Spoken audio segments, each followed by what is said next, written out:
صلوا علیہ وسلموا تسلیما اللهم صل وسلم وبارك عليه صلوا عليه دائما صلوا عليه سرمدا صلاة وسلام عليك يا رسول الله صلی اللہ تعالی علیہ وسلم.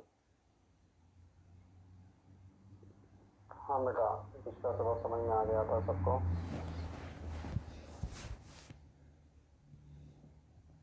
جی الرحمن الرحیم ولو كانت الحقيقة مستعملة فإن لم يكن لها مجاز متعارف فالحقيقة أولى بلا خلاف وإن كان لها مجاز متعارف فالحقيقة أولى عند أبي حنيفة رحمه الله وعندهما العمل بعموم المجاز أولى. حقیقت متعذرہ اور حقیقت محجورہ ان دونوں کا بیان آپ لوگوں نے پڑھ لیا تھا اور یہ بات بتائی گئی تھی کہ ان دونوں صورتوں میں مجاز کی طرف بالاتفاق اس کو پھیر دیا جائے گا.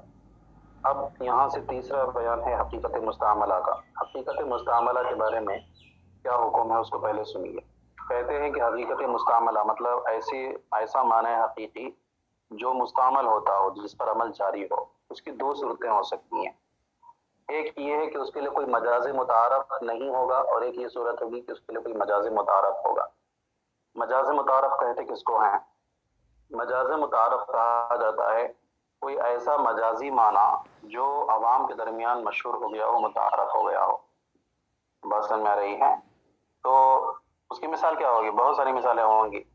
جیسے کہ آٹا پسوانا بولتے ہیں، ہے نا، عوام میں مشہور ہے، شائع اور ذائع ہے. ہر کوئی یہی کہتا ہے آٹا پسوانے جا رہے ہیں، حالانکہ آٹے کو نہیں پسوایا جاتا بلکہ گیہوں کو پسوایا جاتا ہے.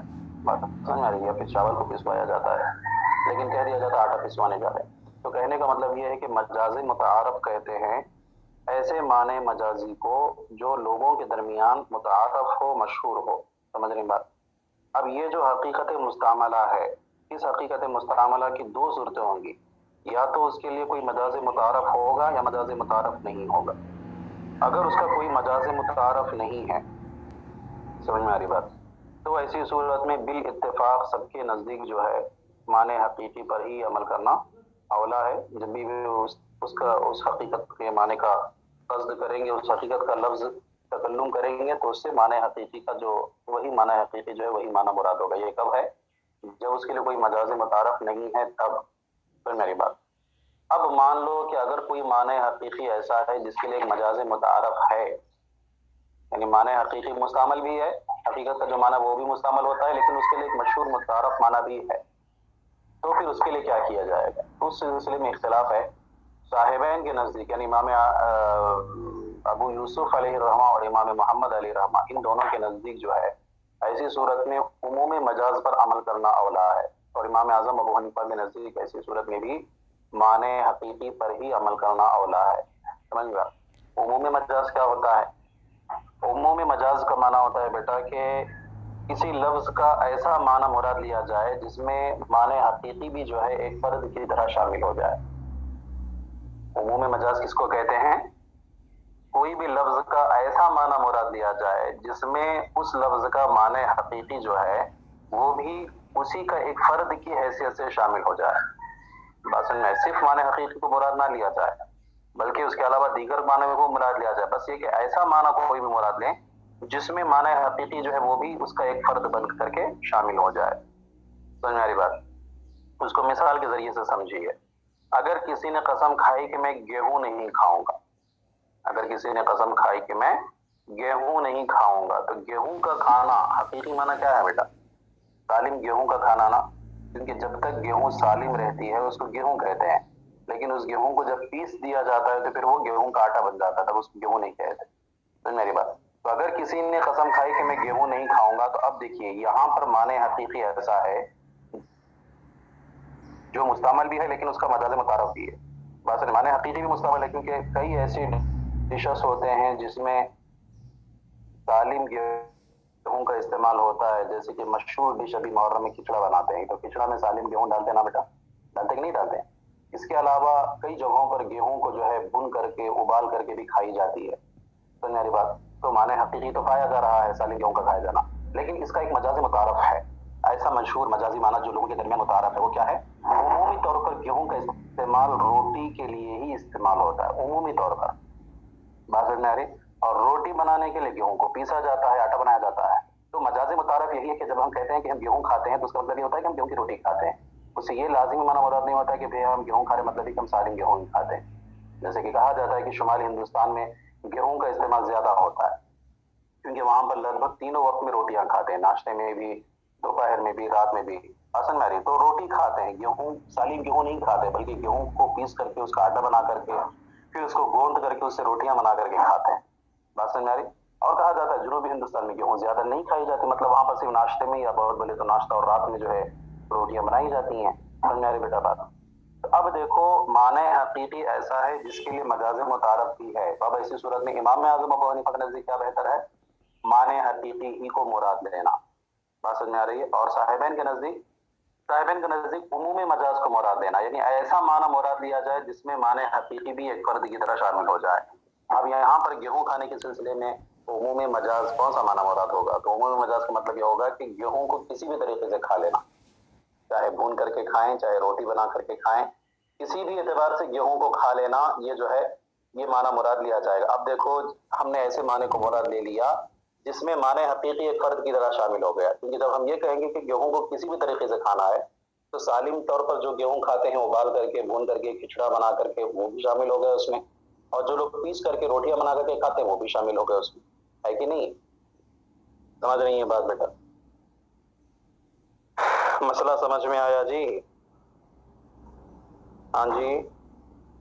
تو اب اس مسئلے میں یہی ہے کہ اگر کوئی قسم کھا لے کہ میں گیہوں نہیں کھاؤں گا, اور اس قسم کو کھانے کے بعد اگر وہ گیہوں کی بنی ہوئی روٹی کھا لیتا ہے تو امام اعظم ابو حنیفہ کے نزدیک وہ حانث نہیں ہوگا, کیونکہ معنی حقیقی جو ہے سالم گیہوں کا کھانا, وہ جب مستعمل ہے تو اسی پر عمل کریں گے, اور اس نے سالم گیہوں کو تو کھایا نہیں ہے, پیس کر کے اس کو جو ہے روٹی بنا کر کے کھایا, تو ان کے نزدیک حانث نہیں ہوگا. لیکن صاحبین کے نزدیک حانث ہو جائے گا, کیونکہ صاحبین کے نزدیک کیا مانا ہے کہ کسی بھی طریقے پر اگر وہ گیہوں کھا لیتا ہے تو کیا ہے وہ حانث ہو جائے گا. سمجھ گئے بات؟ عبارت میں جائیے. دیکھیے کہتے ہیں کہ ولو کانت الحقیقت مستعملۃ, اور اگر حقیقت جو ہے وہ مستعمل ہوگی, فإن لم يكن لها مجاز متعارف, تو بس اگر اس کے لیے مجاز متعارف نہ ہو, فالحقیقت اولا, تو ایسی صورت میں بغیر کسی اختلاف کے حقیقت کیا ہے؟ اولا ہوگی, بلا خلاف, بغیر کسی اختلاف کے سب کے نزدیک. وَإِن كَانَ لَهَا مَجَازٌ مُتَعَارَفٌ, اور اگر اس حقیقت کے لیے مجاز متعارف ہے, کوئی ایسا مجازی معنی پایا جاتا ہے اس کا جو لوگوں میں متعارف ہے, مشہور ہے, فالحقیقت اولا عند ابی حنیفہ علیہ الرحمہ, تو ایسی صورت میں حقیقت اولا ہوگی امام اعظم ابو حنیفہ کے نزدیک. وعندہما العمل بعموم المجاز اولا, اور صاحبین کے نزدیک جو ہے اس صورت میں عموم مجاز پر عمل کرنا اولا اور بہتر ہوگا. ٹھیک ہے. مثال ہو, اس کی مثال یہ ہوگی کہ لو حلف لا یاکل من هذه الحنطة ينصرف ذلك الى عینها عنده, کہتے ہیں اگر اس کی مثال یہ ہے کہ اگر قسم کھا لیا کہ میں اس گیہوں سے نہیں کھاؤں گا, تو اس قسم کو پھیر دیا جائے گا عین گیہوں کی طرف, سالم گیہوں کی طرف. کس کے نزدیک؟ امام اعظم ابو حنیفہ کے نزدیک, کیونکہ معنی حقیقی مستعمل ہے, گیہوں کو ابال کر کے بھی کھایا جاتا ہے, پکا کر کے بھی کھایا جاتا ہے بغیر پیسے ہوئے.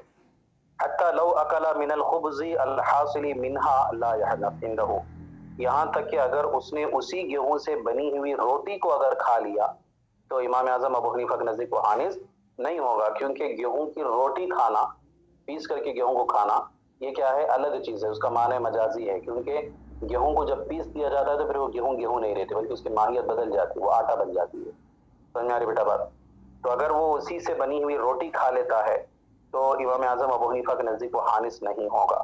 وعندهما ينصرف الى ما تتضمنه الحنطة بطریق عموم المجاز, کہتے اور صاحبین کے نزدیک اس قسم کو پھیر دیا جائے گا ہر اس چیز کی طرف جس کو یہ گیہوں شامل ہوگی.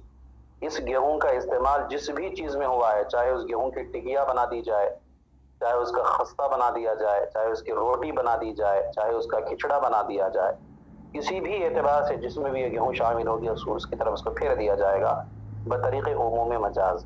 فَيَحْنَثُ بِعَقْلِهَا وَبِعَقْلِ الْخُبْزِ الْحَاصِلِ مِنْهَا, تو بس وہ عین گیہوں کھا لے گا تب بھی حانث ہو جائے گا, یا پھر اگر اس سے بنی ہوئی روٹی کھا لے گا تب بھی کیا ہو جائے گا؟ حانث ہو جائے گا. سمجھ گئی بات ہے؟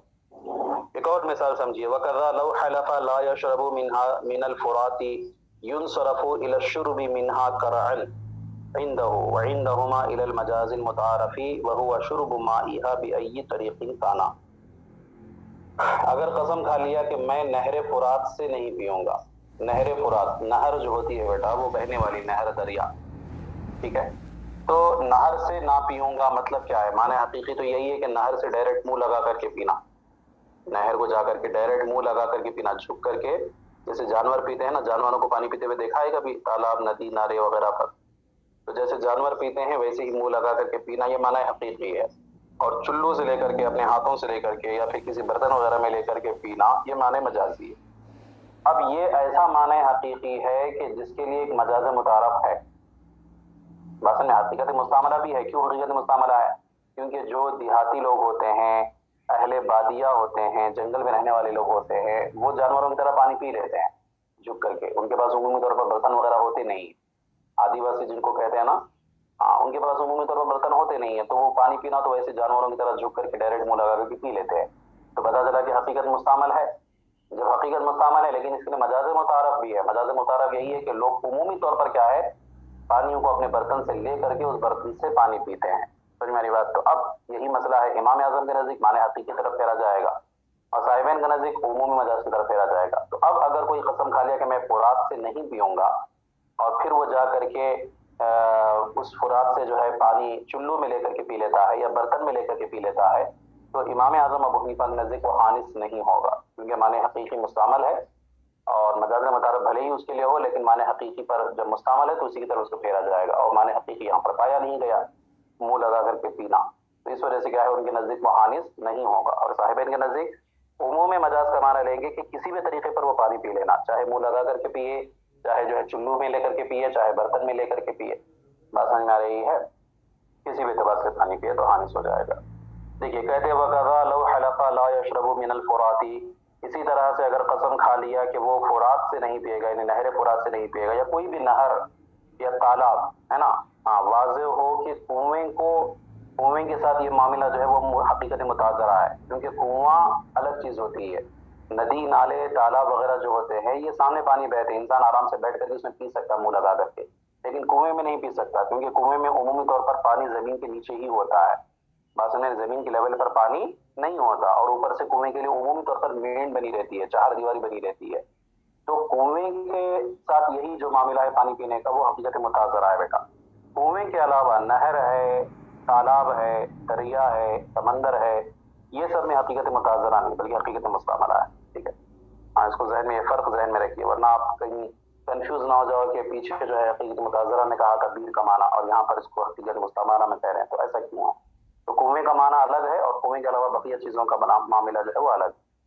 تو بہرحال فرماتے ہیں کہ اگر قسم کھا لیا کہ میں فرات سے، یعنی نہر فرات سے، یا کوئی بھی نہر اس کے گاؤں کی، ندی، نالے، کسی کی بھی قسم کھا لیا تاکہ میں اس میں سے نہیں پیوں گا، ینصرف الی الشرب منها قرعا، تو اس کو پھیر دیا جائے گا امام اعظم ابو حنیفہ کے نزدیک اسی کنویں یا اسی تالاب یا اسی ندی سے قرعا، یعنی منہ لگا کر کے گھونٹ گھونٹ پینے کی طرف اس کو پھیر دیا جائے گا.